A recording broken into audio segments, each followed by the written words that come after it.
Hello, everyone, and welcome to Founders Live Boston Happy Hour Pitch Event.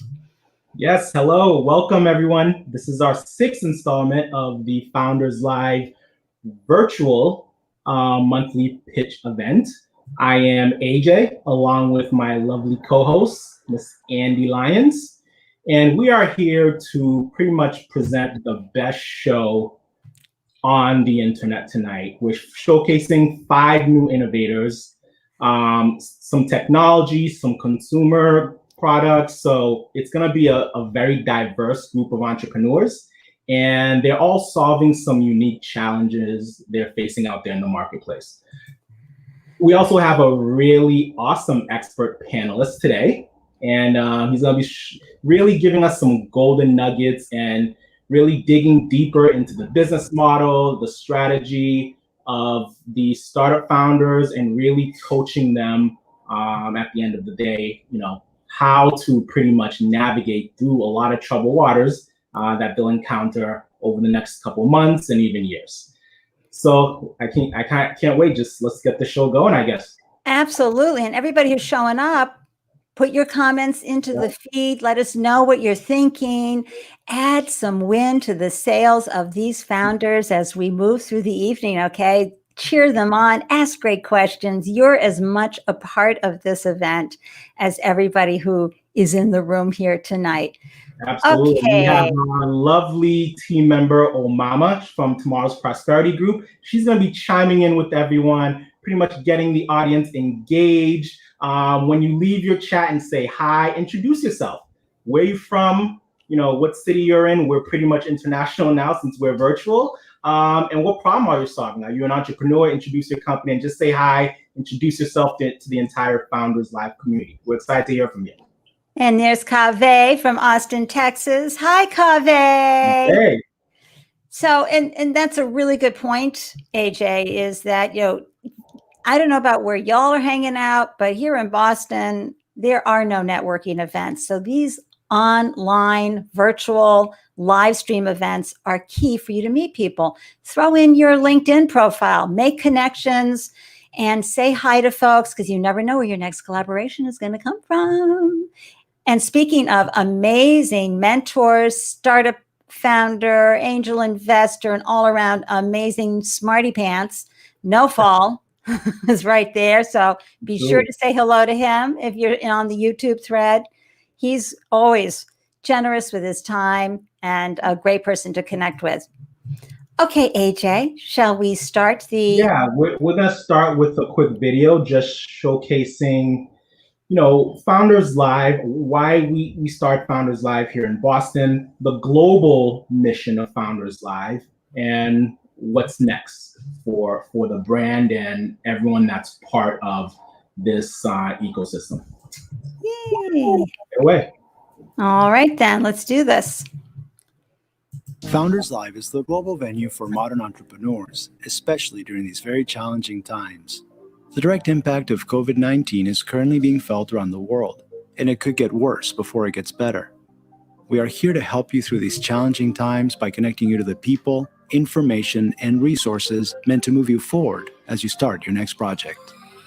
We see an opportunity to bring the resources and capital and connections to the people that need it and the people that can use it, no matter where they live in the world. My honest opinion is, no matter what the economic climate is in the world, Founders Live can be important. In the good times, when it's booming, we're here to help grow companies and have them access capital that's flowing around the world and really be a fun, great event and global platform that powers entrepreneurship.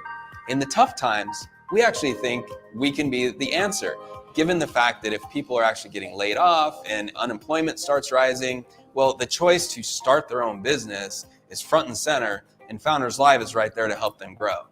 I believe the secret sauce of Founders Live lies in the combination of these 3 words: inspiration, education, and entertainment. Inspiration is rooted in the energy and the passion that every single attendee has. The education is the information that we're bringing to people that they otherwise couldn't find. Founders Live Online helps solve entrepreneurs' daily challenges. If you have a question that you're just wondering, like, I don't know what to do here, you simply need to just type it into Founders Live and someone else will answer it right there for you. And the entertainment is the fun. We believe business should be fun, we believe it should be casual, and we believe it should be inspirational. Founders Live is the perfect place for you to connect with other entrepreneurs and to be inspired.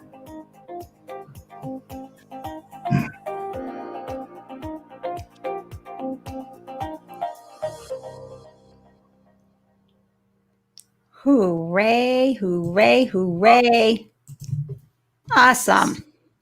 So we're definitely fortunate throughout the pandemic. We've really been able to keep the momentum, supporting entrepreneurs, not only here in Boston, but also globally. We're chugging forward and still doing these events virtually and still adding a lot of value and sale to the win to the sales of all these founders. Now, it's not easy, and we definitely couldn't do it without a lot of our support team, a lot of mentors, investors in the community, because they believe in not only our core values, inspiration, education, and entertainment that we provide, but they also believe in opening doors for a lot of these entrepreneurs. And that's what we're going to do this evening, folks. 5 innovators, 5 startups, and we're really looking to open as many doors as possible for them as they embark on their journey. It's not going to be easy, but with the whole community behind them, especially with our partners and sponsors from AWS, they'll be able to achieve some amazing milestones. And with that said, we have some great sponsors on board every single month, not only the winner of the pitch event, but all presenters. We've been able to give them a whole bunch of AWS credit to pretty much scale their innovation. Also Google Cloud, engaged startup founders that are tuning in. They also get to win Amazon gift cards powered by our sponsor, First Republic Bank. So we just have a really good community of partners and sponsors really cheering these innovators on.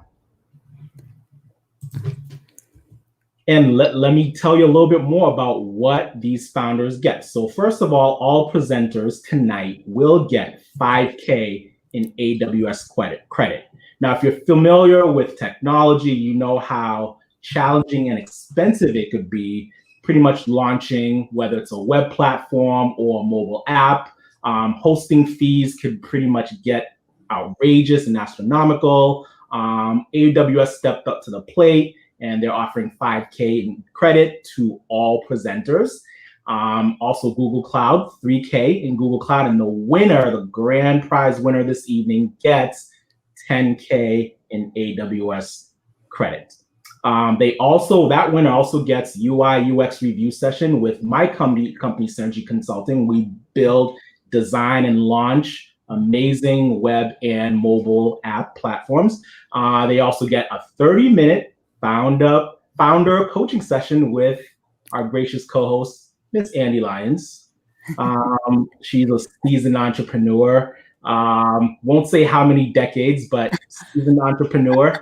She knows the rope, and she definitely will crack that whip as you get prepared to present, raise funding, and do whatever you need to do to scale. And the winner also gets a live interview with Founders Live Global Podcast, newly launched podcast, picking up some steam.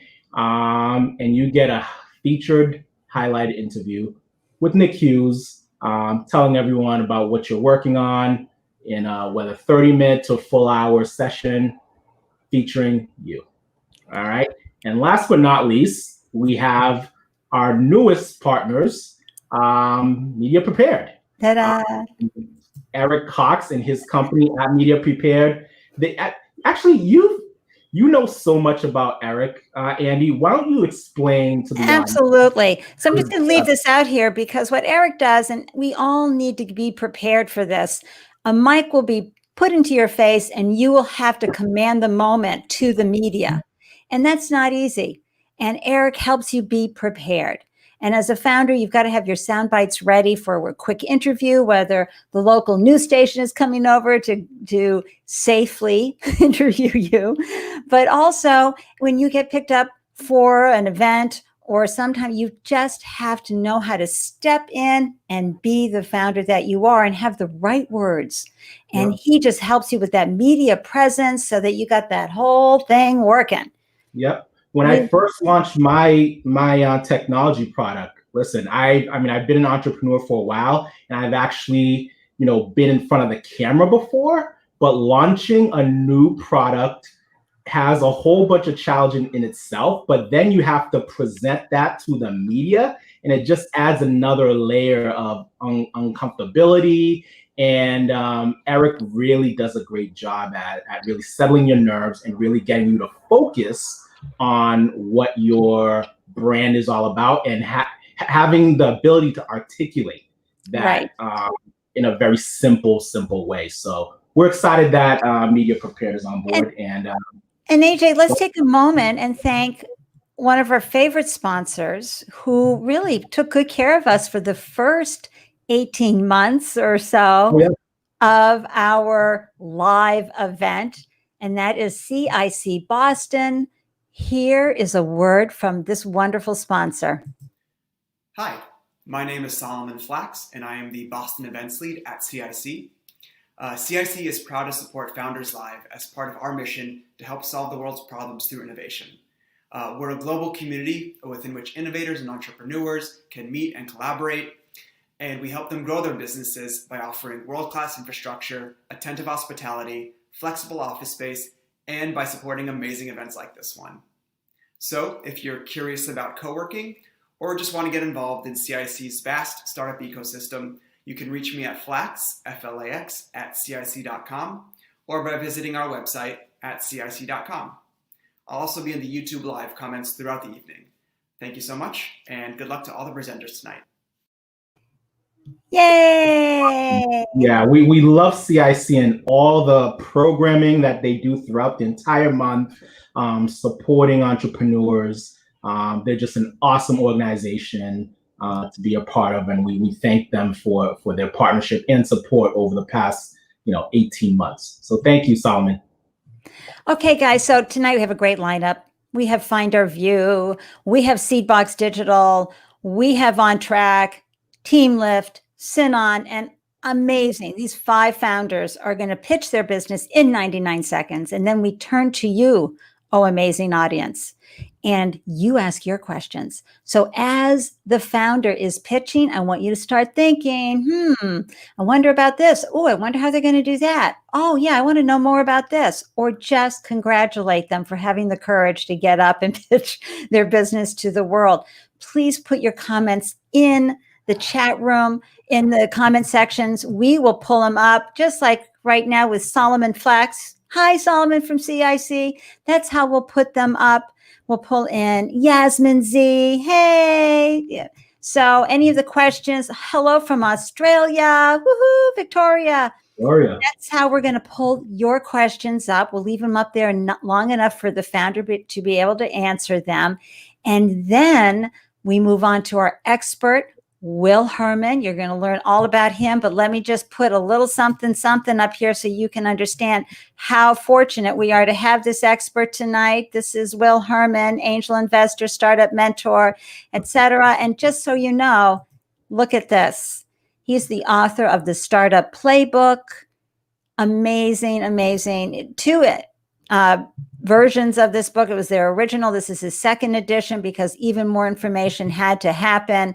Yep. So we're very lucky to have him on board. He will ask probing questions, deeper questions for 2 more minutes, 3 more minutes. And we're going to do this again for all 5 featured founders. And when we're done, we're going to count on you once more to vote. We will put up a QR code. You will scan it with your phone and you will vote for the crowd favorite, who then comes back and gets another 5 minutes with the expert, with Will. And here's the thing, founders who are watching, side hustlers, folks who are thinking about launching a business, this is where the gold is. When you hear a founder pitch, they're sharing important information that you can extrapolate and use for your business, make your business better, have an aha moment, maybe even a pivot moment. But there's gold in this Q&A process for you as well. So again, thank you for adding wind to these founders' sails and cheering them on. You're an important part of this process. We're so thrilled you're here tonight. Yay. But first, AJ, a few more howdy do's, because we want to say hello to a wonderful base of folks. Look at that. Equaling, I am from Toronto, but located in Austin. How are you? And then let's talk about an international crowd. Hi, Brittany from Los Angeles. That's wonderful. Okay, Nofal, where are you from? Beantown, Boston. And we have Daniel. Hi, Daniel, sorry. So, we've got a great crowd here already, folks, to help add wind to the sails. But first, shall we go on to trivia questions? Yeah, this is my favorite. Well, let me bring in our special trivia host, the one, the only, Robert Hughes. Come on, everybody. People, let's get some excitement for trivia. I need a lot. Whoa, I just messed up my camera. Too much action. There we go. Clappers. We need laugh tracks for my corny jokes. And I think we need an audience, like a faux audience for Andy when she's ripping up there. Because it's the excitement. She's bringing the excitement. We need a little background noise. Or as my dad would say when I was playing with my toys and making background noise, who's doing all the breathing? It was me. I was doing all the breathing. Are we going to jump into, we're jumping into trivia right in? Absolutely. So, folks, we have gift cards we're giving away, $15 gift cards. We're going to put the trivia question up. Robert's going to read it. You're all going to put your answers in. And yes, we take into consideration the different delays on the platforms. We are fair players here.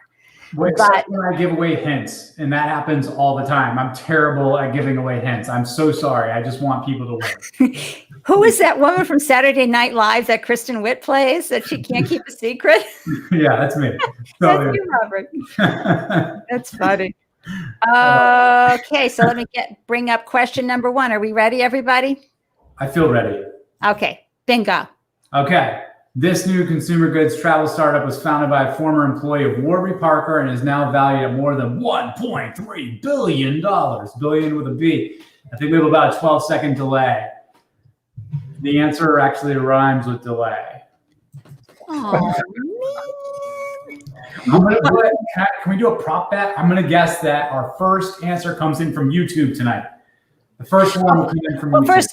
First of all, while we're waiting for everybody to get it filtered through, we'll just say, hi, Keto.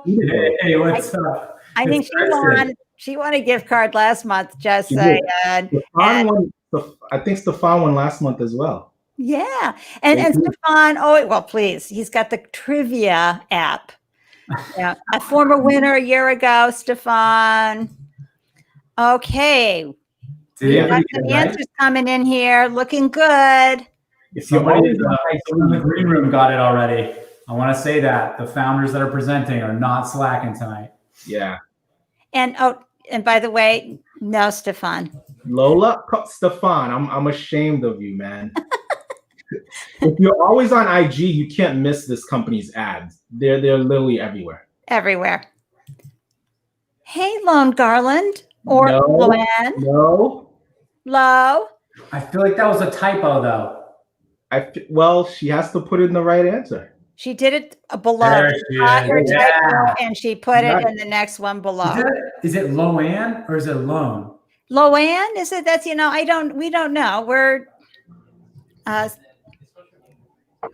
you got to for us, Loann. You got to give it to us the phonetic spelling so we're not mispronouncing your name. And Loann, you see me, Andy Lyons, find me, get me your email address, find me on LinkedIn, PM me here, friend me on Facebook, get me your email address so we can get you your gift certificate. Okay. That's important. And Michael, thank you. But it was just a tad 20 seconds after. I almost won that prop bet too. I was this close. And don't know what Harry's is, but gotta love that icon there. Okay, folks. Is that even a travel company? Okay, Yeah. now I'm Loan really like- confused. Loan like in money. It's loan. Okay. Perfect. Wow. Got it. Congratulations, Lone. Seriously. And congratulations, Mama saying there. All right, That so loan is right along. approved. That's an approved loan. We like that. Loved it. Loan like the money. Beautiful. Okay. Okay, next question. This MIT-founded fashion brand recently started producing 3D printed masks created in seconds. They used to be on South Street, but I believe they made their way to Back Bay at the beginning of this year. I went by South Street today. I thought they were always in Back Bay. I think they were on South Street. They were in the same building as Noble. Really? Yeah, yeah. Okay. They might have had both, but I know that they were in the building with Noble. Yeah. Quick Okay. tip, they have another location in DC. Ooh.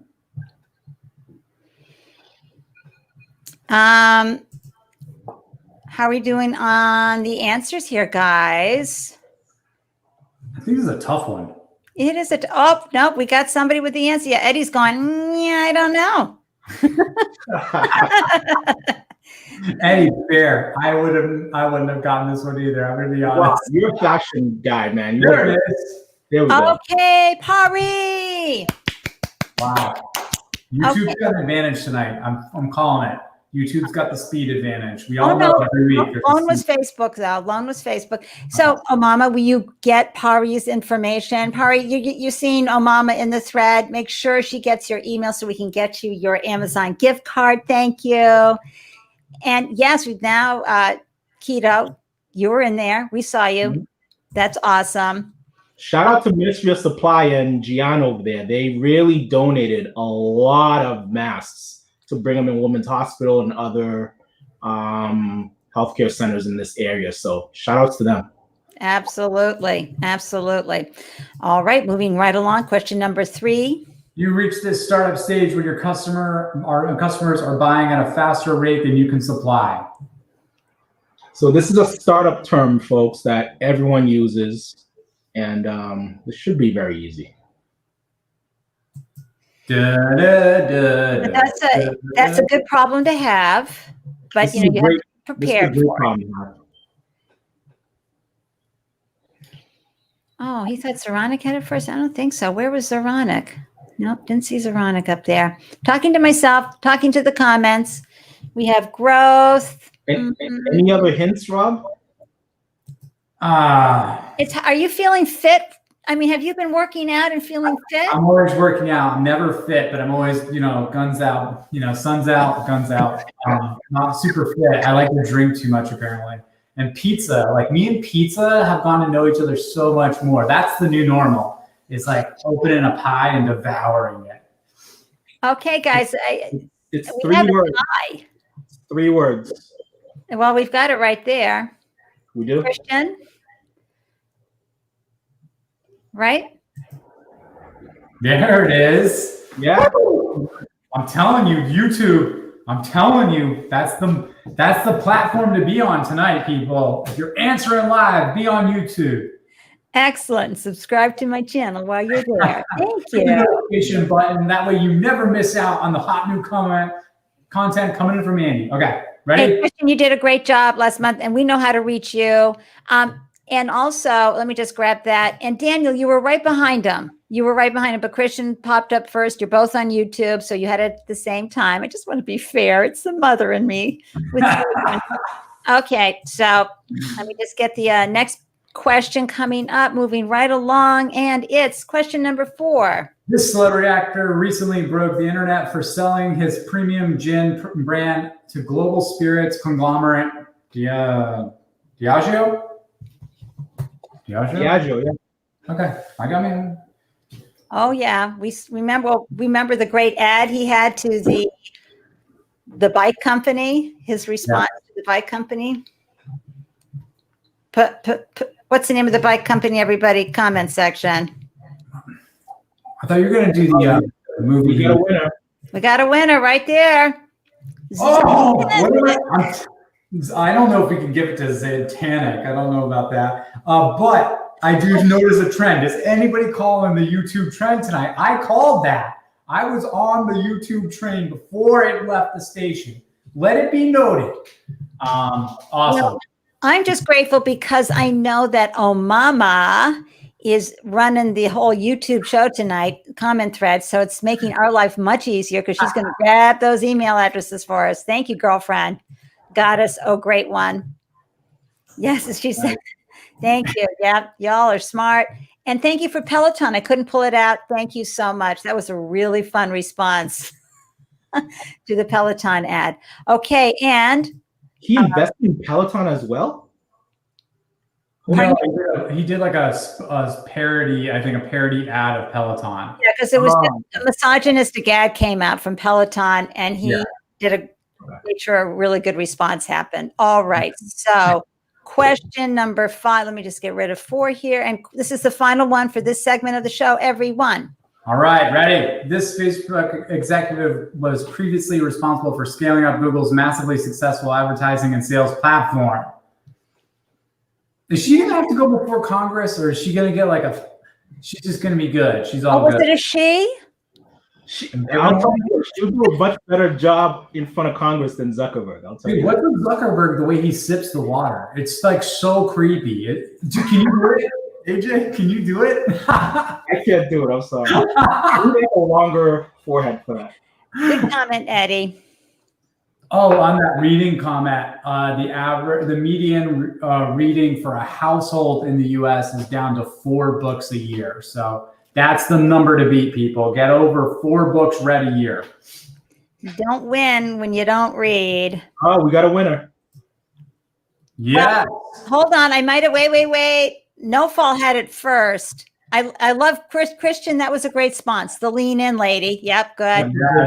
But Harrison, I kind of want to give it to you because No Fall wins every single time. But I mean, this is we have to be fair here. Despite when we can't punish the winners, we have to continue to reward them. Thank you. Again, you can tell I raised young children. It was almost a lockout for YouTube. YouTube was like on it tonight. Like YouTube, you're firing on all cylinders. Oh, wait a minute. There's a misspelling here with No Falls. Ooh. Oh, she spelled it wrong, actually. Yeah. He did. Yeah. So sorry, No Fall. We're gonna go back to Harrison. Harrison, you won. Harrison, congratulations. All right. We have Mama, you got all these winners here, okay? That's wonderful. Thank you for taking care of that for us. We'll get rid of this banner. We're going to get ready. I please forgive me, everybody. I forgot to play Robert's wonderful banner when he's been here. See, there he is. Email him, connect with him. Follow Robert on LinkedIn, everybody. You can have a snack for Robert too.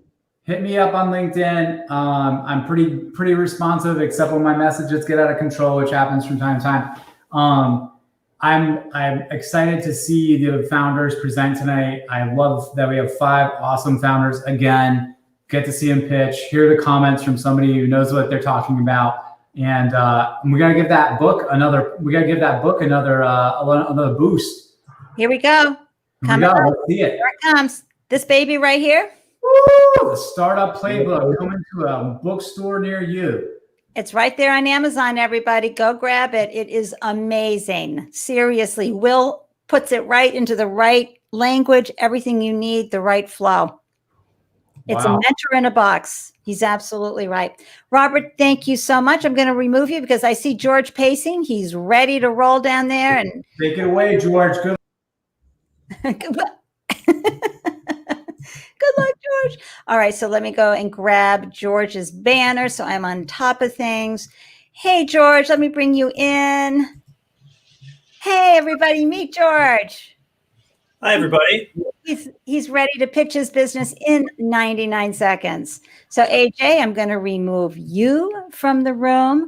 I'm going to bring up your screen. I'm going to mute myself for just a second. And then you'll have 99 seconds, George, okay? And it's going to be all yours. Hold on. 1 minute and 39 seconds, starting now.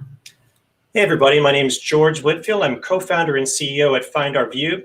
Today I want to talk about a problem that's on all of our minds. It's how can I better understand my customers' words, wherever those are coming from, whether it's surveys, chats, or reviews. At Find Our View, we are revolutionizing your understanding of customers. The result is confident marketing positioning and sales strategy. The way it works is we just take in all that data, the surveys, the reviews, run them through our state-of-the-art AI and machine learning algorithms, and then show you the insight in our dashboard.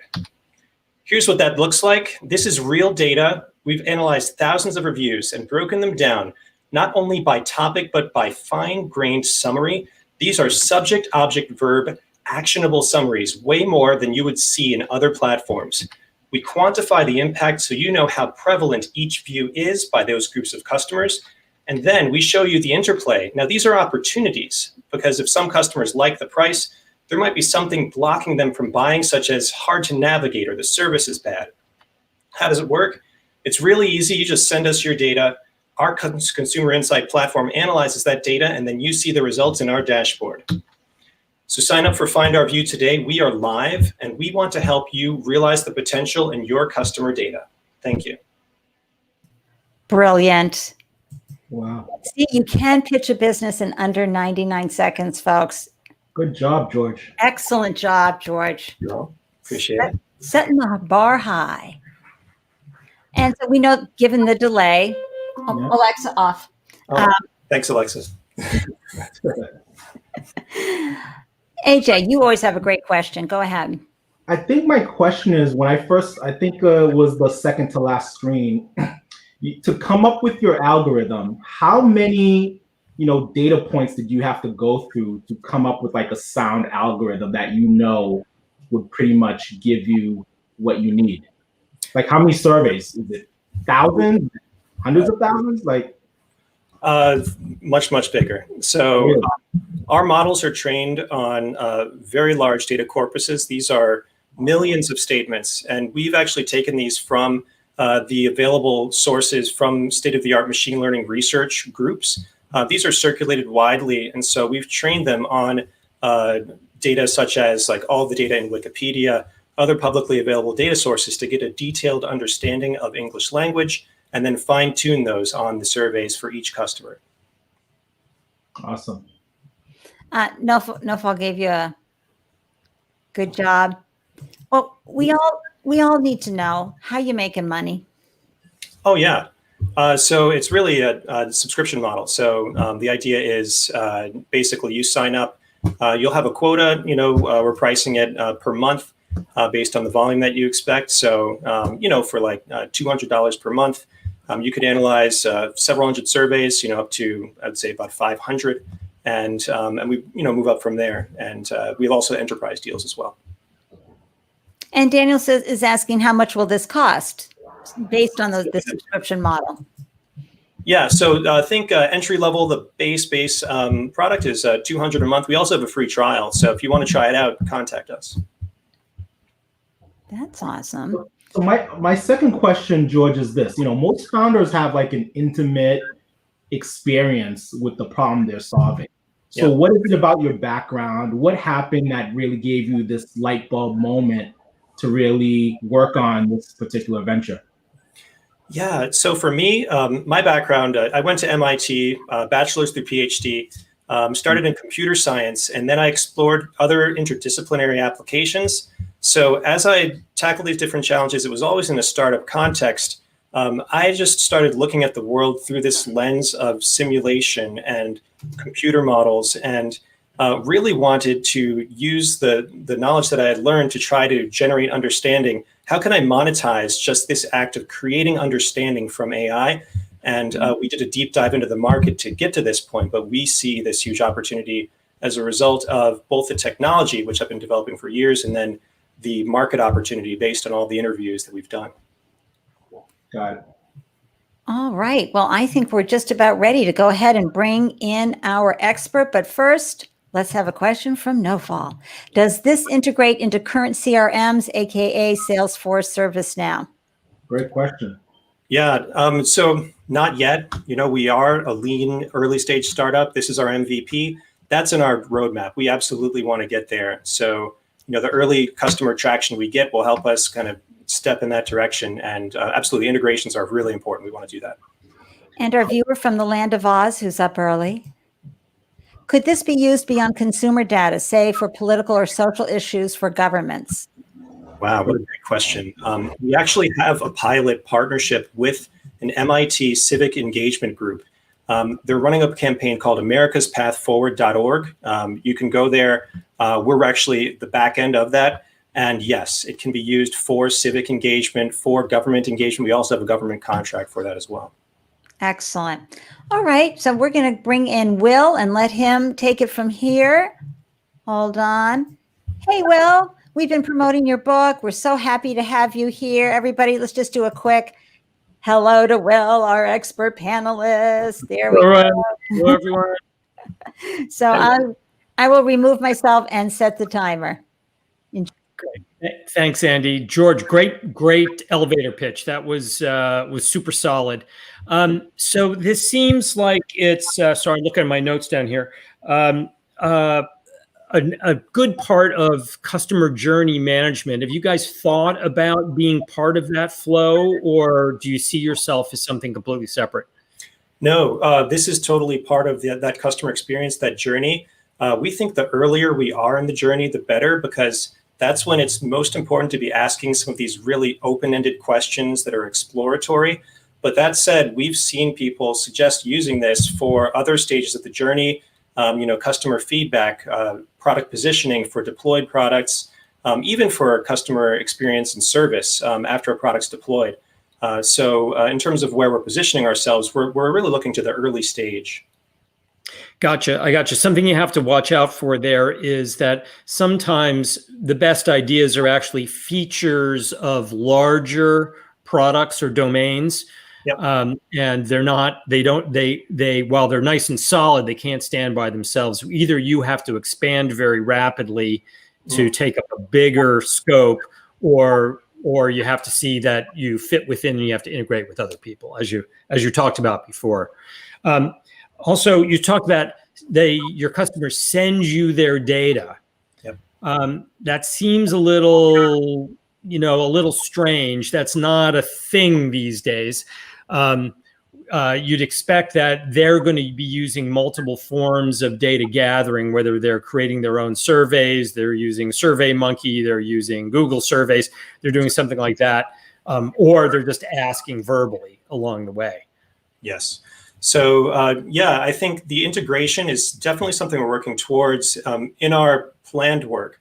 But early on, we heavily emphasized just the insight, the analysis that goes into that. We've invested very heavily our time and effort to build these algorithms to where they are, to get the platform ready. So what we're delivering really is insight from the data, meaning those conclusions, those summary level analyses.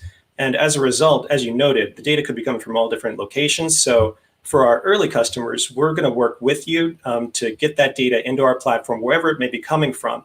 And then over time, we'll be building the integrations to all the most popular platforms that you know and love.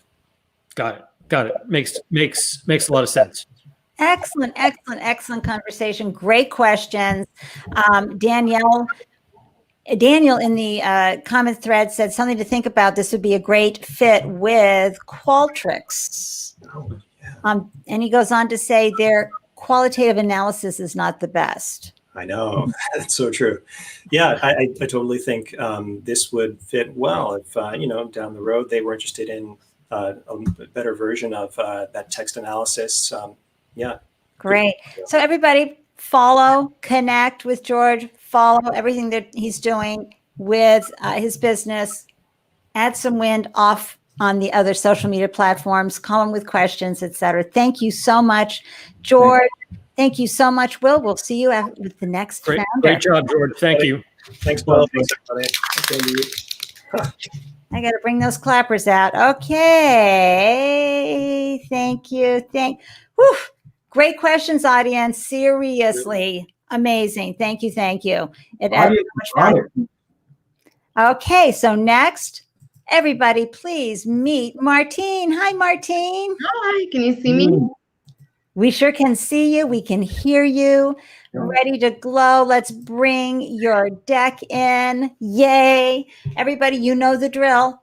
Get ready to start asking questions as soon as possible and keep Martine on her toes and add value and cheer her on. Even if it's just a woohoo, congratulations, you did it, goddess. That's what we want to add for Martine tonight. Okay, AJ, see you on the other side. Martine, I'll be right with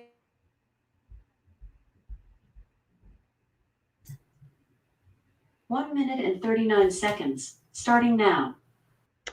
Hi, my name is Martine Mango, and I am the co-founder and CEO of Seedbox Digital. There are over 2 billion websites worldwide, but only 400 million are active. By the time I finish this pitch, there'll be thousands more. But why the discrepancy? Because the amount of time, energy, and resources it takes to stand up a brand, including website design, social media, et al., takes an incredible amount of time.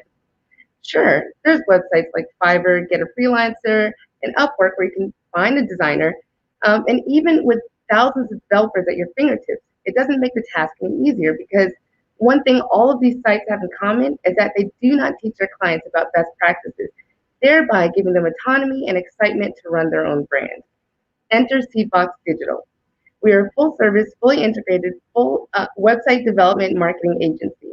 I have over 15 years of experience running successful brands and have developed the Seedbox method. This means that we don't simply slap brand colors onto a site and walk away. Our approach is rooted in research, customized, and driven by data and cultural competency. I'm sorry, my slide is stuck. There we go. Additionally, we help startups and companies in the rebranding process build out their digital nervous system. At this time, we are bootstrapping, but looking to raise around $50K to cover the cost of legal fees, technology investments, and continuing education. Thank you for your time and invite any business watching tonight to check out how the Seedbox helps businesses grow. Thank you. Yay. Sorry, I think there was like a weird pause and I couldn't skip forward, so I'm sorry about that. But that can happen, Martine. People sometimes it skips too many, and we all appreciate that. We're just so proud of you. You should see everybody here. Oh, Mama. Yeah. Martine is my girl. Let's go. And Eddie said hi. So you have a lot of fans in the audience tonight. Wishing I'm ready for the questions, so we'll get that. Okay. Yeah. Well, I know. And here's Amika saying great job as well.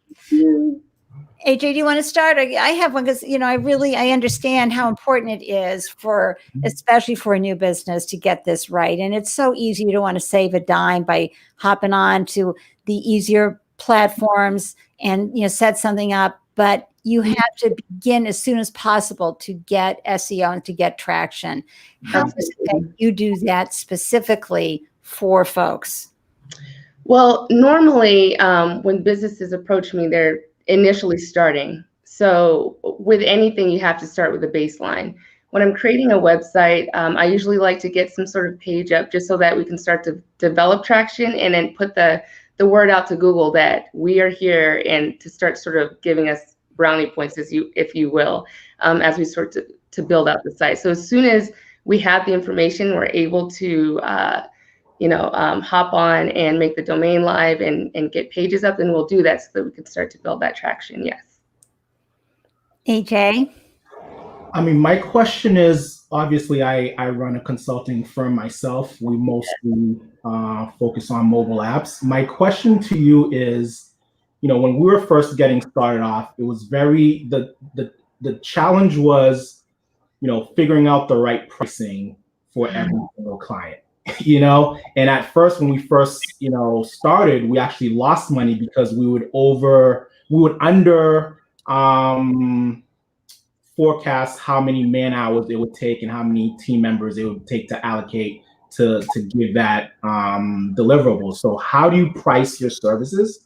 Number one. And the second part of the question is, what type of companies are you mostly seeing traction since you launched? That's a really good question. So the way that we actually have packages, but oftentimes people deviate out of those packages. So what we've done is we've sort of understood what people are looking for in general, and we've sort of scaled that out. And so we have sort of like a baseline, and then we have sort of an enterprise level package, if you will. But you can always add things in and take things out, if you will. So the pricing hasn't really been an issue per se. I think that I've gotten a lot of practice over the years working in a variety of different marketing departments and seeing firsthand what people are charging. So that made me feel really comfortable approaching people initially. As far as the workload, we actually do have interns, so that allows me to sort of take this information and reinforce it. They don't do any of the editing or any of the finalized stuff, but they really help with the research. They really help with layouts and things like that. And because I also do graphic design, web design, public relations, I'm also a writer. I am the marketing department, if you will. Then that sort of, helps alleviate any, time management issues. Right. Okay, we've got a great question from Pari. This seems essentially the same to the services of digital marketing agencies. Is there any space in the market for Seedbox? Yes, actually, we haven't advertised once. To date, we've had over 17 clients. I think that what differentiates us from other people in the industry is that there's a lot of people that they don't have time to learn this stuff. And so I'm going to customize something specifically for you. You can go somewhere else and they'll say, great, and walk away. But I'm going to sit there and do that research. I'm going to do that competitive analysis. I'm going to see what your competitors are doing, and I'm going to blow them out of the water. That's what we do. We don't want to just grow a business. We want to cultivate communities, if you will. So really what we're looking to do is scale on a larger. Yeah, and you can hire a digital marketing agency to run the ads and do all those things, but they're not building your platform. They're not building your platform. And I will say this, I've worked in a variety of different positions. I've worked at the most zero level marketing, and I've worked my way up into a position where I was flying around the country to train other people in my role. So I think that similar to politics, everything starts locally. And I think it's one thing to be online, but it's another thing to actually be in the community, in these Facebook chat groups, really getting this information. The gentleman earlier presented about data, and I understand that fully. And I think that it's more than just research. It's really, how are you going to digest this information, translate it over, and turn this into a sale? And how do you create something that's compelling? What is, thinking about everything from color psychology right down to verbiage? How does somebody on the East Coast speak versus somebody that lives in England? Because we have those clients. So, Satanic, that's a deep question. I'm going to have Martine hop into the YouTube thread after and answer that, because that's a great question, but we could be here for a while on that one. And I think Christian's is a good question here. What is your growth strategy? That is a very, very good question. So what we're looking for right now more so is mentorship. We're actually profitable, and we're really happy to say that. But I think that because we have so many options, we want to take them all in at the moment and make sure that we make the best decision. So at the moment, I have actually been nominated into a fellowship program, and that's just one option, but we're still looking. In the long run, we want to be able to support our clients nationally because we have them on both coasts. And so we're looking to train other people, hire other persons in this role, and grow that way. And you can see, I'm just going to pop these questions up here, but you're going to need to hop into that YouTube thread there and or some of your team members and respond to these excellent questions. Thank you, Louis. Thank you, Amika, for that. And Eddie and Satanic, thank you so much. Those are great, great questions. We're going to bring Will in now. All right. Okay. She said, here we go. Have a good time, Will. Thanks. Hey, Martine, nice work. I don't think I can say my name in 99 seconds, so great job. So a couple of questions for you. You said a lot of your work is based on research. Is that as general research or research specific to the client's needs? Very specific to the client's needs. If I were to describe us, we're not Michael Jordan. We're like Michael Jordan's trainer. We like to make people great. So it's very industry specific. Gotcha. So it sounds like a very personalized service. One of the challenges with personalized service is how do they scale? moving from 17 clients to 1,700 clients to 17,000 clients is very difficult with personalized services. I think so, but I think that also if you introduce systems, it really cuts down on a lot of that. Surveying is one thing, just really sort of cutting through the fat and really understanding what people's needs are so that we can kind of assess them immediately. So I think that there's several different systems that we can and have introduced to kind of cut back on that. Triggering emails, for example, but really things that create an overall framework so that we're able to communicate in a timely manner. Gotcha. So you shorten the time, but it's still very, your goal is to be very people centric. Yes. Yeah, because there's, I mean, one of the things out there that you have to deal with is that there's a lot of people who may not be doing exactly what you're doing, but they're doing tangentially similar things, as you know. Some of them are very automated and less personal, so they scale well, but maybe your personal stuff gives such great results that you can come above that noise level. I'm trying to create a memory, and I think that's the difference between myself and maybe something that might be one-off. It may be noticed and maybe a short ad campaign, but really we want staying power because ultimately that's what is going to drive a brand. Gotcha. And how do you advertise yourself? How do you let people know who you are and that you're out there? Well, I have not had to, but I've been blessed with the number one type of marketing there is that has been very successful for me, which is word of mouth. Well, I think you're incorporating the Maya Angelou marketing technique, which is, it's not what you did for them, it's how you made them feel. Yes, and I think our work here is sort of an advertisement in and of itself. So when people visit the websites or they see the ad campaign or they see other types of collateral, they tend to ask the clients and then the people come back to us. So. Great. Well, listen, after the show, I mean, when you're done here, you can get right on YouTube and start answering more of these questions. Thank you, Mama, because 5 questions right there. Thank you for a wonderful job. Bravo. Great job, Martine. Thanks so much. Thank you, guys. Okay, here we go. Coming, Will. There we go. AJ, my gosh. Whew.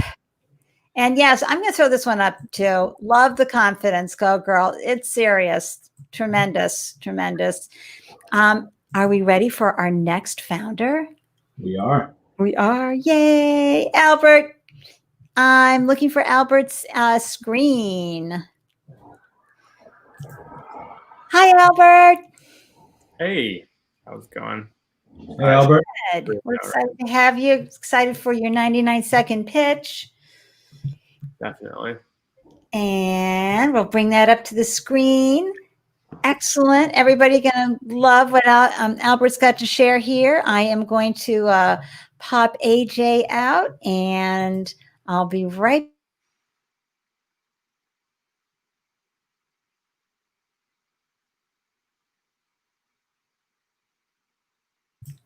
1 minute and 39 seconds, starting now.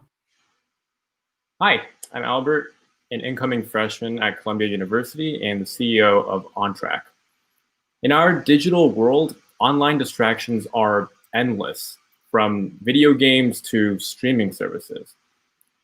55 entire days are wasted every year through procrastination, according to a 2015 study. OnTrack is here to fix procrastination and build good study habits for students. We use our adaptive focus AI technology to automatically block distracting websites and reduce online distractions. Now, because of coronavirus, students do everything on their computers. So we've added loads of other features for school at home. OnTrack is valuable because it's disciplinary. It engages parents and teachers in their students' productivity. It's also convenient and flexible because the software adapts to each student's needs.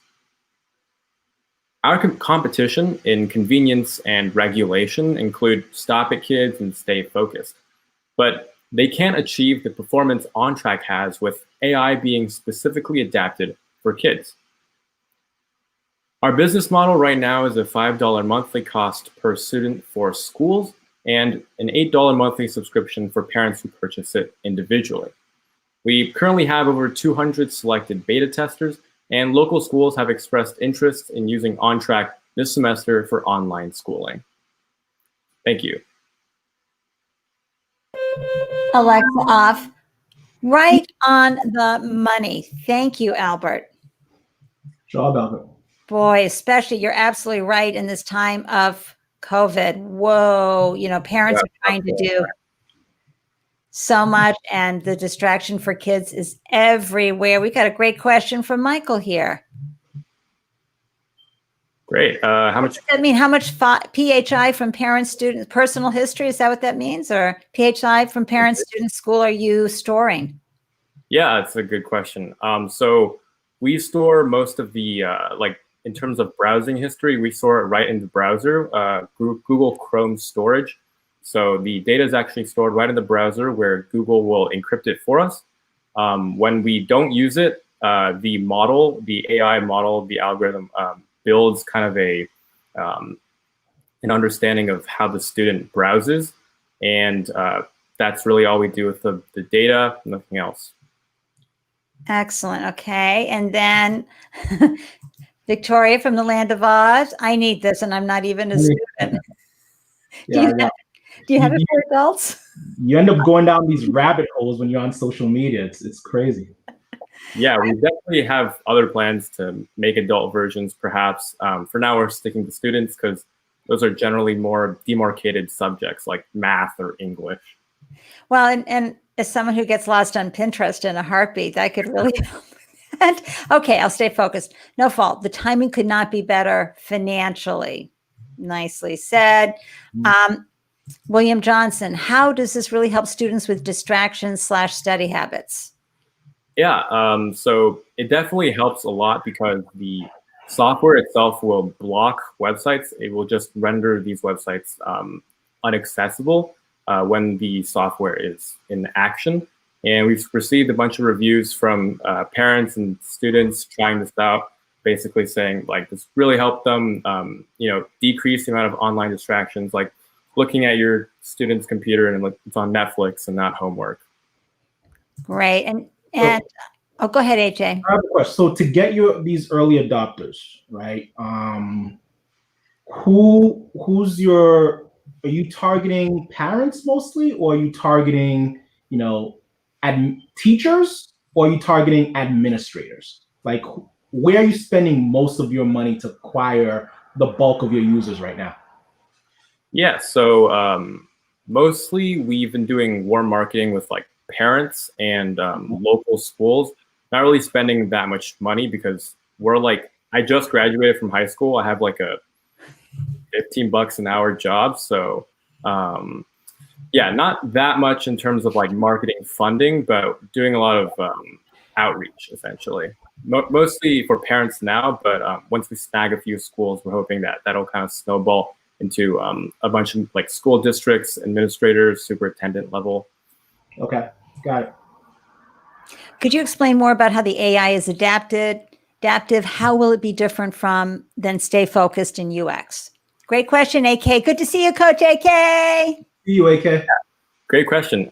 So the AI is adaptive because once we feed more websites into the AI, it basically generates a list of like words that shouldn't be on a website. In terms of the UX being different from stay focused is like very bare bones, like HTML, no CSS kind of website or software. And the web app that we have for parents is much cleaner, more intuitive. We have different sections for parents to either look at how much time students are spending on task and off task. We have much cleaner ways to add blacklist websites or whitelist websites and a host of other features. I'm just going to throw this up because I agree 100% with Eddie. Good job, Albert. Great poise for a first-year college student. Thank you. And Lewis is asking, what are you seeking out of this pitch? Good question. Yeah, so definitely some nice feedback and everything from experts and all. Nice publicity, and yeah, I guess also the rewards for the AWS stuff and all that is also a nice cherry on the top. Excellent. Excellent. Okay, so we'll bring Will in and he'll ask you more questions. And I got, of course, the thing I thought as a parent, and I know Coach AK, you asked yours as a dad of an 8-year-old daughter. I can see, a couple of 10-year-olds figuring out a way around it already. Not really. You're right there with them. But I think it's great. You'd be so proud of your kid if he hacked the browser. So that's we're done. I'm done. No more education required. Okay. Learning coding. So exactly. Yeah, I'm with you. Okay. Well, you guys have a couple of minutes. Have fun. Hey, Albert, nice job. Really nice job. Good job being on time there. So I'm sorry, I might have missed this. Is this a browser plugin or is this a separate piece of software that runs on the computer? So this is a web app with a companion Google Chrome extension. So the two. Oh, so you're actually loading the pages within your app. I got it. So if a kid's smart enough to be bouncing out to run a game, to run Halo in its own window, you're not touching that. You're just trying to keep them locked into the single application, which is your control browser. Yeah, and we also notify parents if students like disable the extension or are off Chrome onto like Halo or Minecraft on their PC. So oh, that's cool. Okay, I got you. Yeah, ratting on the kids. I get it. It's a good thing. I mean that positively. So you said adapts to each student's needs. How do you adapt? Yeah, so this part is still a little more bare bones. In general, this will be kind of manual at first, where parents will like kind of blacklist or whitelist particular websites that they see their students going on, because there's kind of like a browsing history feature. So you can just kind of be like, I don't want that website again. And at that point, we feed the website text into the AI, and it'll start learning like what kind of website should not be accessed. Okay, yeah, that's pretty cool that you dip into the HTML of the site to try to pattern match. It's a pattern matching, right? It's pattern matching inside the website. That's a very cool idea. So why do it the way you did it instead of? Sorry, I'm an engineer. I have to ask this question. Why do you do it that way instead of doing just a browser add-in? So we think that a web app is more intuitive for the parent user who may not be like very sophisticated with the tech. They can just kind of see it on their browser and like click the switches from their computer, and it'll make the changes on the student computer. Okay. Yeah, I got it. So does it? Do you have to then port it to multiple platforms? Do you have to go to, you have to have a Windows app and a Mac app and an iPad app and an Android app? It'll work on any platform as long as you're running the same browser, which is a Chrome, and we are planning on porting it to other browsers like Safari, but those already have built-in infrastructures for us to transfer a Google Chrome extension to like a Safari extension. Cool. Nice job. Nice. Very interesting. Thank you. Great job. Round of applause, everybody. Same thing in the audience. Well, and you'll need to be sure to hop in the YouTube thread. There's a few more questions for you there. Okay. Okay. Great job. Great questions. And never apologize. Good job, Albert. Engineer Will, come on. It's great questions. Okay. All right. Let me find Albert. Okay. We are ready for our next founder, everybody. And it's Bojanka Vitanova coming on in. Hey, how are you? Good. Good. You have your screen share coming up. Lots of good final feedback there for Albert. Really, audience, make our hearts sing with joy. You are adding so much wind to the entrepreneurs tonight. Yay. Hey, AJ, a fan in the crowd. Pete, how are you? Pete's in Maine. No kidding. Yeah. All right, Pete. All right, we're going to bring in TeamLift. AJ, we'll see you on the other side.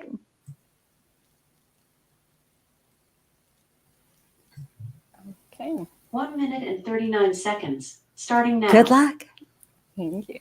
Hi, everyone. My name is Bojanka Vitanova. I'm the Managing Director of TeamLift, and I'm super excited to be here tonight and tell you more about how we unleash the currently trapped value of collaboration.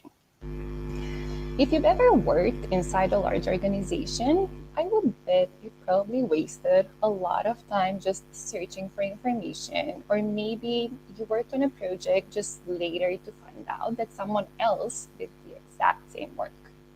Or if you got a new job and you just started working from home, you might have had some trouble finding the right person to collaborate with or someone to help you out with a problem. So I'm here to present you a solution. TeamLift, what it does is it shows you exactly how your organization collaborates real time, who speaks with whom and who is where. Then it highlights any collaborative breakdown which might have occurred, and it also shows you why one team is performing better than another one then might not be performing so well. Overall, what TeamLift does is it allows you to manage collaborations instead of just individuals. Our technology basically lets you achieve much more with the same human resources. We launched our software 2 months ago, and we have been lucky with our go-to-market strategy to already work with some big names. And I hope some of you will join us and try out TeamLift. Thank you, and I'm happy to answer any questions that I have. Nice job. 99 seconds. Once again, bravo. Wow. That's terrific. Well, AJ, I'll let you take the first question. My question is this. I'm a Slack user. Okay. Is there that single feature or a single value that your platform could add that would make me want to leave Slack? Our platform wouldn't make you want to leave Slack. We integrate with solutions like Slack. Okay. And show you what happens there, what happens in Slack, what happens on other collaboration tools. Most organizations use 4 or 5 at the moment. Bojanka, can you turn up your volume just a little bit? Sure. That would be great.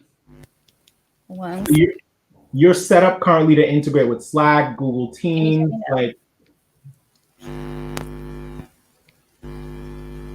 Okay. Maybe we may have you pull out your headphones. Let's see.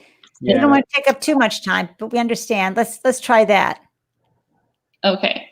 Oh, much better. Solomon Flax, of course, as you know, our main man over at CIC downtown Boston. We love words like collaboration at the CIC. And a CIC member here.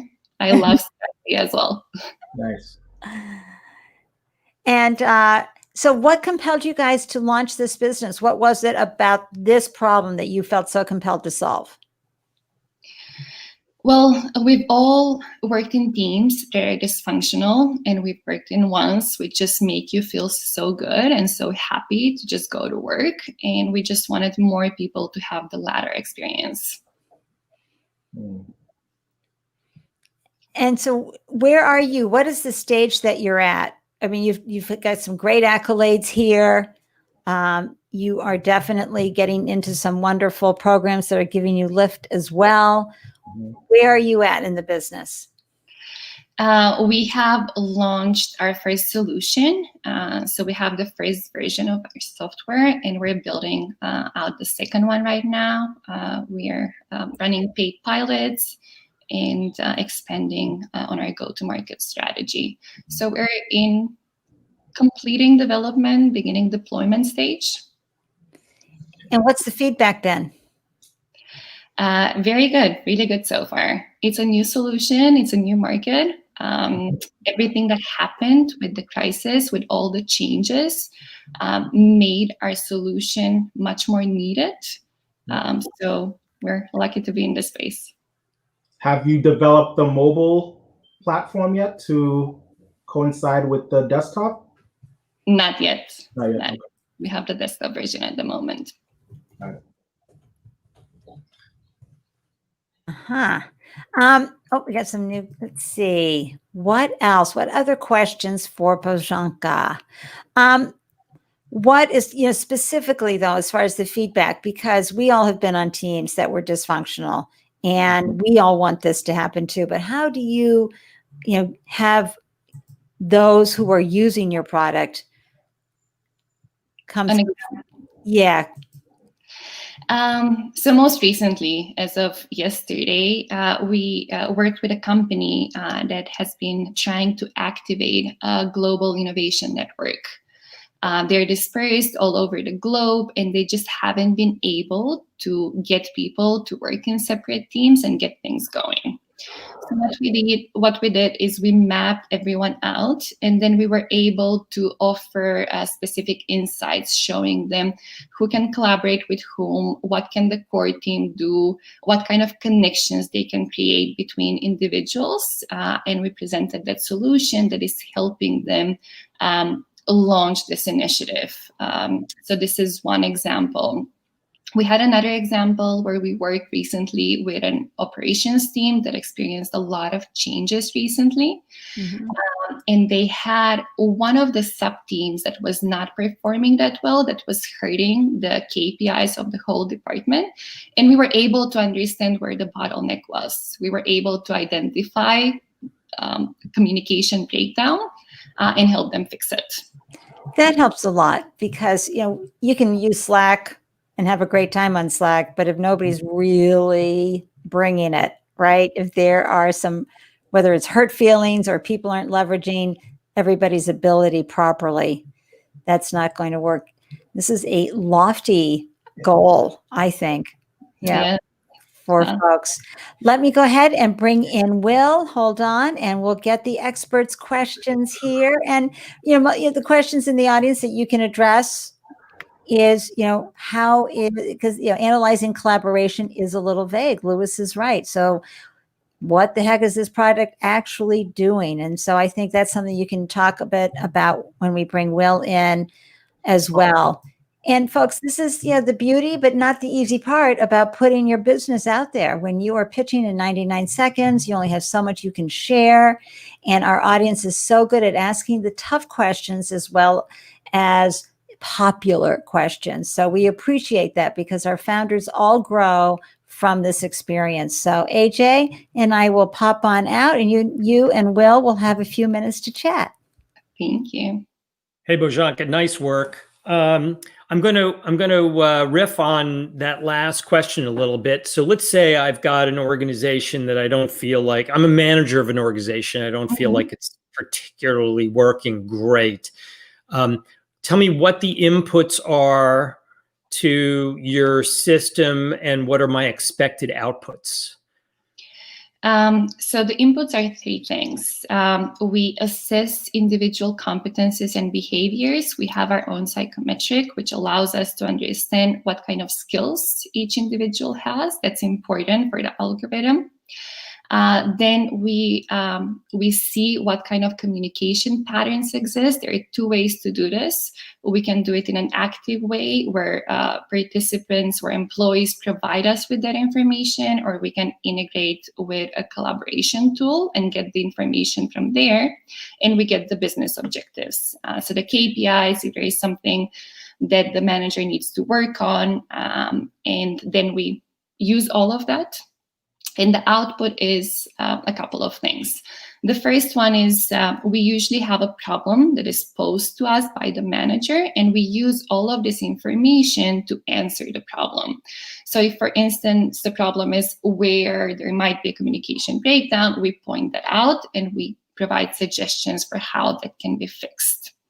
The other supporting parts of this solution is we have, so you see here on the left side, an organizational map that shows beyond the org chart how people collaborate with each other and what that actually looks like. Then we use performance charts that show how, when you put different people together, what they're good at and what they might not be so good at. But the basic output is what you see here on the right side. So it's answers to the collaboration question. Okay. So, so who is your customer? Who, you know, what level of an organization? What type of organization would buy your solution?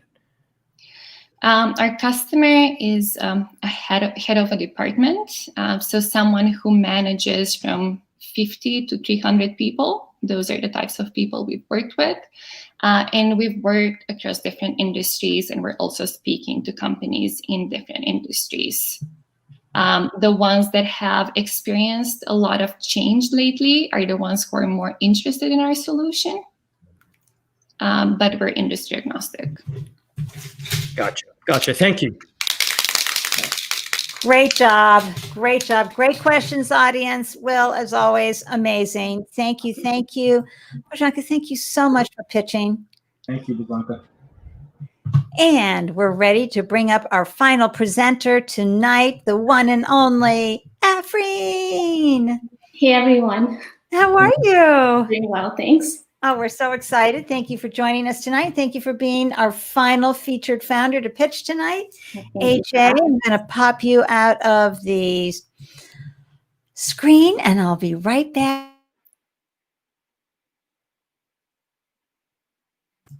One minute and 39 seconds, starting now. Afreen Alam, founder and CEO of Sinon Therapeutics. This year, over 78,000 new cases of brain cancers will be diagnosed. While cancer therapies have been rapidly expanding for many types of cancers, unfortunately, our body's own defense mechanism keeps all but 2% of drugs needed to treat tumors out of our brain. With this lack of treatment, sadly, the recovery rate from brain cancer is only 34%.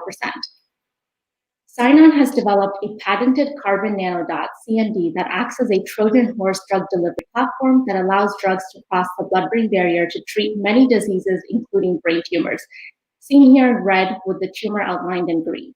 Our CND has acid switching capabilities. This allows the CND to shield healthy tissue from potential negative side effects of chemotherapy while delivering therapeutics in a targeted manner to tumors.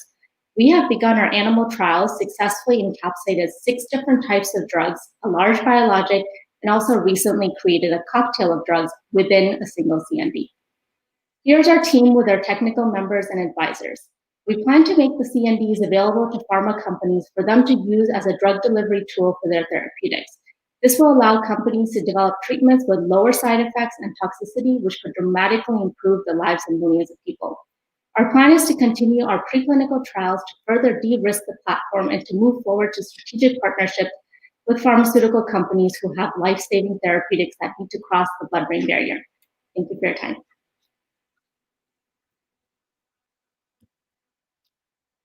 I started talking, forgot to bring myself back in. Alexa, off, please. Excellent job. AJ, questions? I mean, this is so outside my realm here, but I think, I think I'd definitely love to be educated about, number one, how much longer do you have to go for your preclinical trials? Mm-hmm. And number two, what's the path to commercialization? Like, how many more years, and can you describe those steps in as dummy language as you can? To kind of describe to me how you get there. So the first main differentiator between us and a pharma, it is a traditional therapeutic company, is we're not actually producing the drugs themselves. So traditionally, our revenue stream should start within the next 2 years. And we're currently in the process of fundraising through friends and family and angel groups that can help fund the preclinical work. We're also applying for NIH and SBIR funding. Our plan is to partner with pharmaceutical companies that typically have things in their pipeline that do not get across the blood-brain barrier or fail in phase 2 clinical trials because they're just too toxic. And we would be a perfect partner to help encapsulate it, deliver in a more effective way, but significantly bring down the dosing and the side effects of the drugs themselves. Got it. And I think that's your real differentiator there. I mean, this is, again, as AJ said, this is very complicated life sciences, but hey, this is Boston, everybody. We've got a lot of great life science startups and bioscience startups here. But it is the side effect and the fact that you can get this drug administered. So how are your plans for marketing? I mean, just because it's a wonderful life-saving and life-enhancing, with less side effects application, you still have to make these have these conversations and get folks to consider you and pay and partner and all of that. How is that working for you? And what are your plans for that? So we've attended, or pre-COVID, we had attended a lot of conferences that focused particularly in biotech and drug delivery aspects.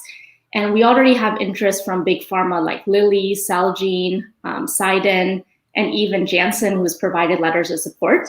So they're basically only waiting for our preclinical data to come in, and they want to get on board and start working with us. And again, we're agnostic to field of which indication you look at. So this can be applied for Alzheimer's, brain tumor, Parkinson's, really anything that needs to get into the brain.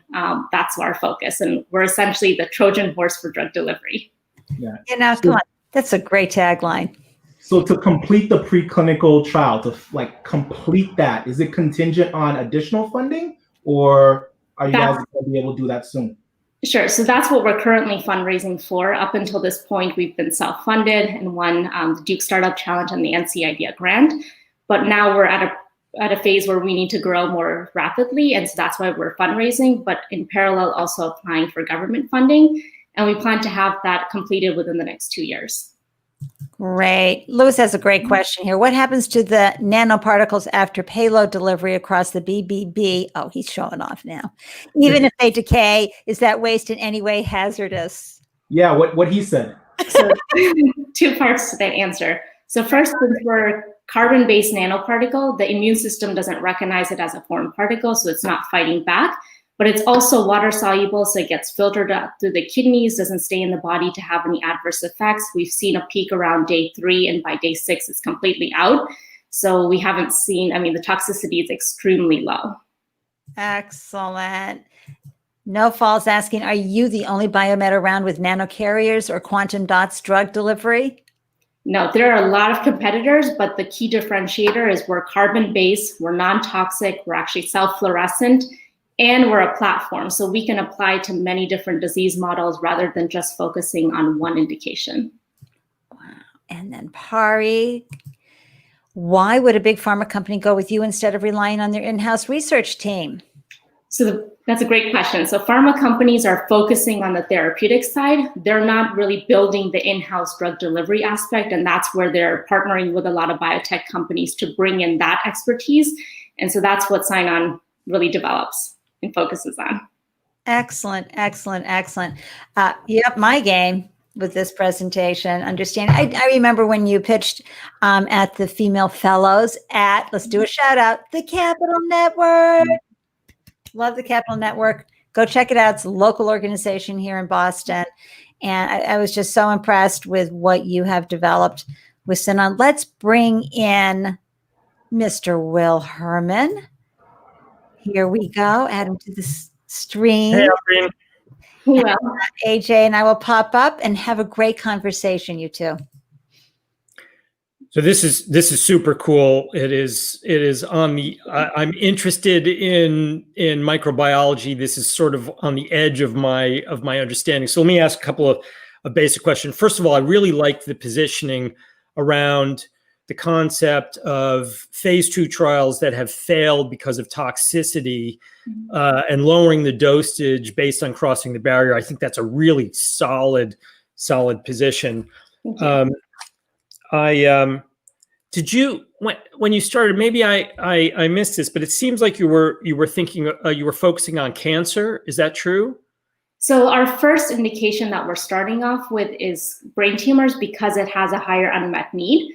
And also there's clear deliverables in terms of either the tumor shrinks or it doesn't, and that's how we evaluate if this technology can actually do what we say. Versus in the Alzheimer's market, there's really no drug that we can test currently that will give us that type of feedback. Sure.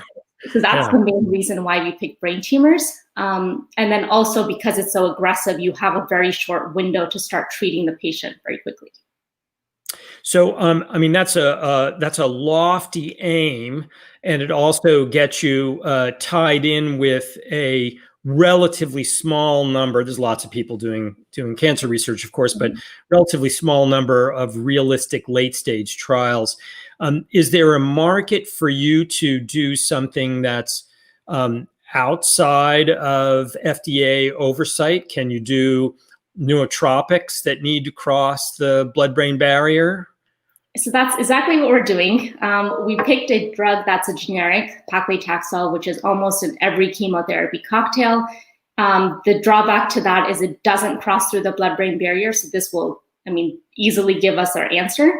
But also it's extremely very low in bioavailability, meaning how long it circulates in the body. And our tests have shown that the drug by itself within 30 minutes starts decomposing. And with our encapsulated version, it goes up to 4.5 hours. So patients don't have to receive treatment or multiple dosings, which is hugely beneficial, especially when you're focusing on quality of life. So I'm even thinking shooting lower, something like, modafinil, doing something where you go super low dosage of something like that, crossing into the blood-brain barrier and having a more profound effect, not completely unregulated, but much less regulated than your targets.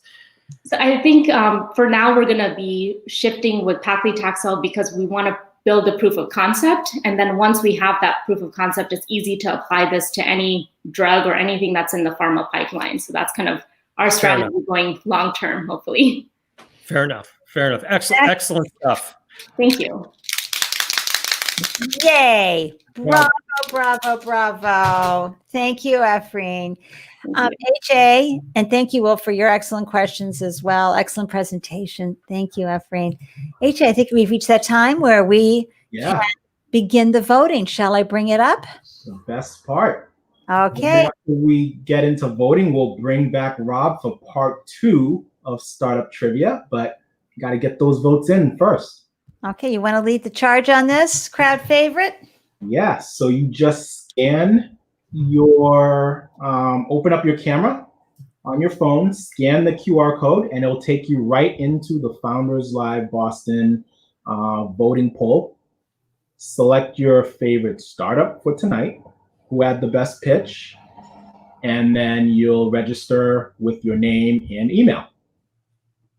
Simple as that. Excellent. It actually says you could log in through Facebook. We actually changed that, so you won't have to do that anymore at all. Just scan the QR code, vote, and then enter your name and email, and then hit continue. Wonderful. So while everybody's doing that, we will bring back our tequila aficionado. I was trying to vote. Come on. Okay, would you like a few more minutes? A few more seconds on this QR code, everybody. No, I got it. I scanned it. I'm on there. I'm just trying to figure out which team. This is a tough one. I know. It is all the time. I'm doing it right now, though. I hope everybody else is doing it right now, too. I think it's going to be close this week. Yep. I'm going to, of course it is. It always is, in my opinion. No, but we really need some really good music for this part. We keep talking about that, right? Yeah, we need that Jeopardy music. Well, that could get kind of tiring because this one takes a little bit of a time, but we could figure it out. Are you a member of Founders Live? I think so. So, AJ, I have a question. Yep. How are we finding out the tally? We have I sent you the email with the live tally link, so you could just keep monitoring that. Wow, missed that. See, this is why it's always better to have two. I'm going to let you do the tally, AJ. I'm going to go run the trivia questions. Yep. I see the votes coming in, though. Pardon me? I see the votes coming in. Excellent. Cool. Oh, that's me. No, we don't want to do that. Come back to over here. I need like an I voted pen. Here we go. Okay, so audience, this is up to you too. You got to get those votes in. QR code. AJ, you want me to bring that back up to the screen? Yeah, you can. Just for a couple more minutes before we start the trivia. Okay, great. Scan away, vote away, fill in your information, and because it's very exciting. Not only does the founder who wins the crowd favor get to come back and share more about their business and have another round of great questions with our extraordinary expert, Will Herman, but they get more AWS credits thanks to our wonderful sponsor, Amazon Web Services. So it's a great opportunity. Thank you for your support and adding win to everybody's sales tonight. Okay, trivia questions. Let's go. Who's ready to win some money? I'll tell you what, I'm in a New York state of mind. Let's go. Here we go. Here it is. This hip hop artist is a founding member of the Queensbridge Ventures, which with more than 100 investments and 20 exits. Oh boy, here we go. You YouTubers. Did everybody switch to YouTube? I didn't know. I think you're not going to find it that easily on YouTube, though. No. I mean, they're all going to come in from YouTube. Oh, okay. Because I gave away the secret sauce of which platform was faster tonight. Yes, I see that answer. That's right. Fresh to Jeff, huh? Okay. Yeah. Oh, mama. Grab Jeff's info right there. That was a fresh to Jeff. You were like, yeah, so fast. Thank you. They invested in Lyft. They got some good picks going on. I gotta know if my hint gave it away. I think it did. I think Fresh to Death might be a fan. Okay. Okay. Well, that happens. Number 7. The schedule under which founders and employees must remain in the company before receiving their full share of the equity. Ooh, terminology time, everybody. Martine, you got that right. Smarty Dad's down there in the private chat. Okay. I think Martine might have had some golden handcuffs at some point. I wore this last month. Dude, everything's coming in from YouTube. Like, let's be honest. Let's be honest. Well, Lewis got this one first because Daniel, so sorry, we're like Jeopardy. I mean, you have to have it all correct. No, that's not it. It is vesting, Lewis. Excellent. And there's I don't know if Eddie was being funny or not in that one. Bested. Might have been a typo. B and V are very close. All right, Lewis, great job. Yes, Eddie, I understand. Okay, so question number 8, because we're all so excited to hear who the crowd favorite is. This celebrity actor recently broke the internet for selling the premium gin. We already did this one. We already did this one. Sorry, guys. Hold on. Did we? Hold on. Yes, we did. We have it twice. So we're going to move on to number 9. Yep. Sorry about that. That's what happens when you're cutting and pasting. Sorry. We had I'll send you the other one, Andy. It's actually in the lineup, AJ. Sorry. Oh, okay. Yeah. Okay. It's okay. Go ahead, Robert. All right. I should have recognized that when I saw Ryan Reynolds as the answer to 2 questions. It's all good. Ryan Reynolds getting some love on Founders Live Boston. Woo! Because he can't act his way out of a wet paper bag. So let's give him some love, people. All right. Question number 9. This Cambridge-based eco-centric startup raised $1.2 million with their Kickstarter campaign in just 45 days. I don't know this one. I can see the answer, obviously, because AJ gave me the answers. It's because they hired a local guy. What's Will's last name? Oh my gosh, he is brilliant at crowdfunding campaigns. What is the name of his business? And I got to go onto LinkedIn and look him up while we wait for people, because he's a favorite. And when you're ready to really nail it, got to be ready to pay the money. What is his name? Can't find him. Oh, well, local favorite for crowdfunding campaigns.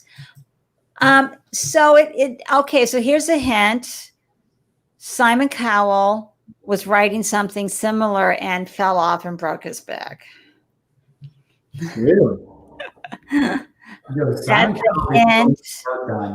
That face keeps changing. I don't know what's going on there. Well, it's a tough one. Keep going, everybody. The wheel spins round and round. No, Harrison, not Terraplanter. Similar, almost kind of, not really, to Segway, but the same idea, a little extra. My wooden horse. Yo, Fresh to Jeff, we can be boys. Fresh to Jeff's on top of it. Yeah. Yes. That's not the right answer. No. But it made me giggle. So. Okay, well, very close, Neil. Very close. Come on, it's a Cambridge-based eco-centric startup. And I'm telling you, they had a phenomenal Kickstarter campaign, and they actually met the orders. Yeah. I think it's like the most successful Kickstarter campaign in their segment. Blue Line, it's not the Blue Line, no. Can we give them a hint? Yes. They closed their seed round after that with Launchpad Ventures here right here in Boston. I know because we presented literally the same night that they closed. Presented. You got the no, they got the yes. Hey, we didn't get no. We got some yeses too. Okay. I put it's William Brierley. Phenomenal crowdfunding. I'll do a shout out for him. And he did this company's crowdfunding campaign. Oh, okay. So I just shared. I don't think we can give it away at this point. I mean, this is bad. We'll save it for next month. No, somebody in the private chat was right on it, but they didn't get it right. Man. Nope, they sure didn't. We're not gonna say it. It's Ryan Reynolds. No, I'm kidding. Yeah, Andy, I added another question. Okay. Since no one got this one, you could check your email and just. All right. Coming in, everybody, wait for it. AJ's on top of it. We're going to get another question in here. We'll do while she's doing that, we'll do number 10. Absolutely. Coming up with number 10 right now, everybody. Over here. Boom. And number 10. This huge revenue icon recently launched a global initiative that measures an investment fund's social and environmental impact. This guy is huge on social impact. Apple also forced his music on us a couple of years ago. You didn't even get a choice. It just showed up in your Apple Music. You're like, what is this? Why do I have this crappy U2 music? Oh, I'm sorry. Oh, yeah, Daniel already had it. Come on, Daniel. Did he? Yeah, Daniel's hot on it tonight, man. Fresh to Jeff. He's hitting it too. Woo! Woo! All right, let's see how we're doing on this one. Oh boy, there we go. You got it? Daniel, right? And Fresh to Jeff, but Daniel got it first. Fresh to Jeff. Who is this guy? He's on a roll here. I definitely want to hang with him, though. Fresh to Jeff, hit me up, bro. You should send him Stefan's trivia app. Yeah. He'll put them out of business. Okay, oh mama, grab Danielle. Congratulations, Danielle. Daniel. I keep wanting to say Danielle tonight. I don't know what's the matter with me. Oh, my name is Danielle. Huge humanitarian. And now he has this new venture. So cool. Okay, so we're going to go right on to question 11, everybody. Yeah, since we had the Ryan Reynolds double, so. This startup was launched in Philly in 2010 and is now one of the leading eyewear companies in the U.S.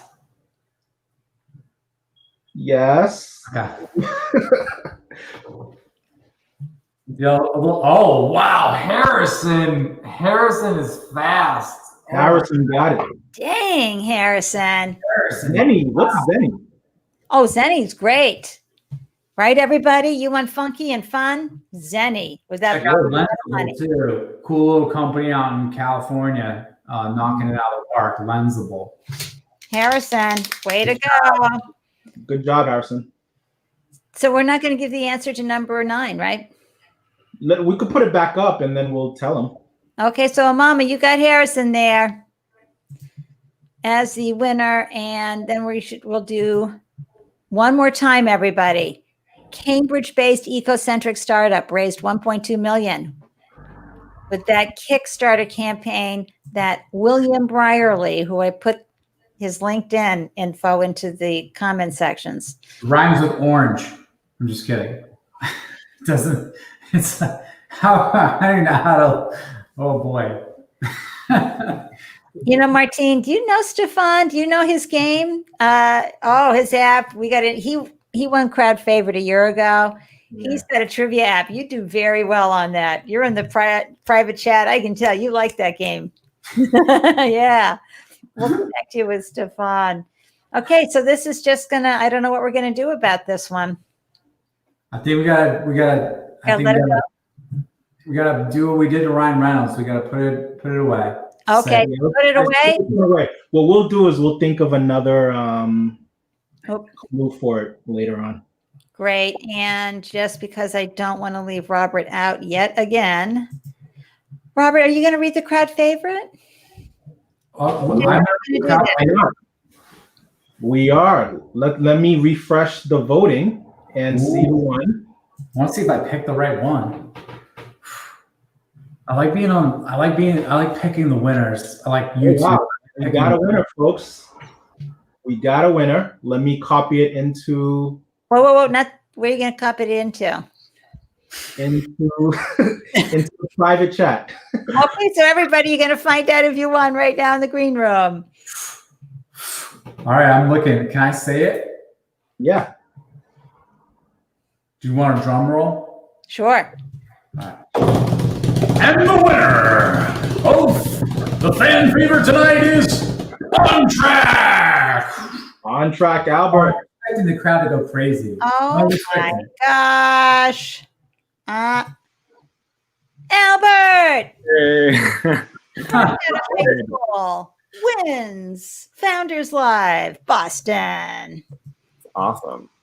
You're going to have a good conversation. Congrats, Albert. I think the parents in the audience are like, I'm all over this. I'm voting for this guy. He's making my life happy. I was going to use it for myself. Never mind my kids. Okay, you get 5 minutes with Will Herman. So have fun. Congratulations, Albert. Thanks again. Hey, Albert, nice work. Thank you. So just more questions here, but I'll let you ask. I'll let you lead, and you can ask any questions that you'd like. There is, in a consumer product like this, there's an awful lot of noise, and it's very hard to get your signal out there. As you said, whatever your $15 an hour job is in the Upper West Side, it's tough to do marketing. So highly leveraged marketing is going to be really required for you to get out there. What are your plans along that line? Yeah, so I think in general, we're trying to do school to school type thing, like just getting 1 or 2 schools to agree first. And then from there, we can kind of leverage that credibility and results and get other schools to and entire districts to start adopting. Obviously, the problem is that like education, ed tech for schools specifically is difficult for them to adopt because there's just like a lot of bureaucracy and stuff like that. So yeah, we're trying to make headway in that aspect. Yeah, that's a tough play. Ed tech is super hard if you try to go against or even with the bureaucracy. It's I can't imagine that the New York City School District gives the flexibility of any individual school to do something substantive. I mean, I would suggest that perhaps the play here is to go around the school and go after the parents. There was a startup, and this is probably 10 years ago, that went after what I would call mom marketing. It was definitely targeted stay-at-home moms, and how it was a security play with strollers that they were trying to get some cities to implement in terms of trying to get cameras and this and that. And they were super successful going around it and going directly to the stay-at-home parents. And now you've got boatloads of stay-at-home parents. If you can find the avenue to communicate directly with them, even if that is something old school, like dropping mailers at their doorsteps. I mean, you got a lot of townhouses within, 20 block radius of where you are. I think you get, these people are pulling their hair out now on what to do. It's perhaps an opportunity for you to grab on. And so I'd suggest that you can pound your head against the school districts, or you can go around them and go directly to individual parents who are feeling such pain right now. For sure, yeah. We definitely have some plans to do parents marketing. In general, we've mostly been doing like Facebook stuff because that's like a social media point for parents. Not really doing any like targeted ads, just like posts in general, because we don't have the kind of funding to do like it's expensive. It's expensive. Yeah. But like I said, I think you have an opportunity to go somewhat old school here.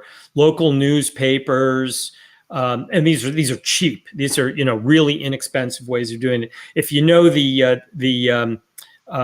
battery backup company APC. I don't know if you know those guys. They make, they're a classic battery backup company. The way they were successful was to follow weather forecasts. And when an area of the country had thunderstorms and power outages, they would inundate the area with mailers, physical mailers.